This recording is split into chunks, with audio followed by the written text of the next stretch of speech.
Per desgràcia, falta moltíssima informació, però moltíssima. És a dir, però jo crec que també, i amb això m'hi estic trobant últimament, crec que és que ens escapem una mica del tema, no? És a dir, la por, aquesta por al part tan generalitzada fa que no vull saber, i ja faré el que em digui el meu ginecòleg o la meva matrona. Ara, per sort, la matrona el que està és tenint un paper tan actiu que el que està és donant informació a les dones. Però la dona ha de voler saber, perquè la llei d'autonomia del pacient a Espanya ja està garantint que la dona pugui saber tant els efectes com les contraindicacions de totes les pràctiques clíniques a les quals se la sotmet.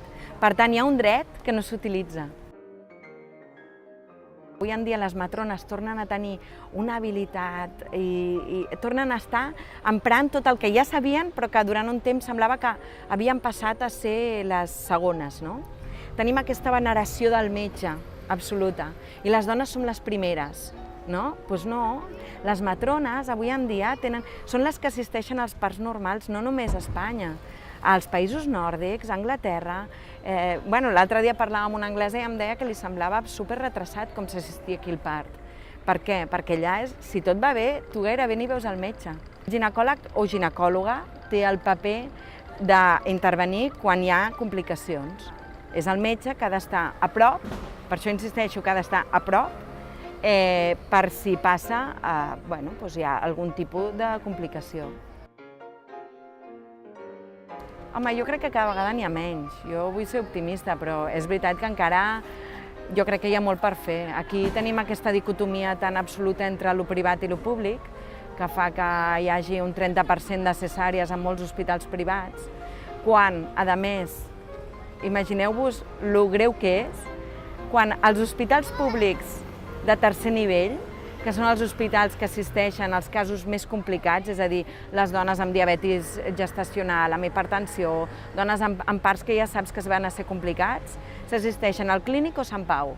Si vosaltres mireu les ràtios de cesàries, són molt més baixes al Clínic o Sant Pau que a qualsevol hospital privat de Catalunya. La cesària és un invent meravellós, però la cesària innecessària pot arribar a ser inclús molt perillosa. Hi ha estudis que diuen que una cesària innecessària aplicada sense cap indicació mèdica representa 3 vegades més de perill tant d'hemorràgia postpart per la dona com de complicacions mèdiques pel fill, inclús de mortalitat. Però això sempre s'ha d'entendre amb les bones paraules. Estic parlant de cesàries innecessàries que no tenen indicació mèdica. La cesària, quan té indicació mèdica, és fabulosa. Jo vaig tenir 2 parts primers molt medicalitzats, sense tenir prou informació, i bàsicament tots 2 van ser accelerats amb oxitocina de seguida. No em van deixar moure, vaig estar sempre monitoritzada i estirada. I en el segon part la cosa va anar que podria haver anat molt pitjor i també suposo que arrel d'això també vaig sensibilitzar-me molt i el tercer part va anar tot com una mica com un part de llibre, no? Gràcies al suport impressionant de les matrones de les llevadores de Salt, que vaig anar-hi un parell de cops, cada vegada em deien mira, vés-te'n a casa, fes això, fes l'altre. No em van ni patar la bossa, que és una cosa que em van fer de seguida els altres parts. Vaig anar dilatada de 4 centímetres durant diversos dies.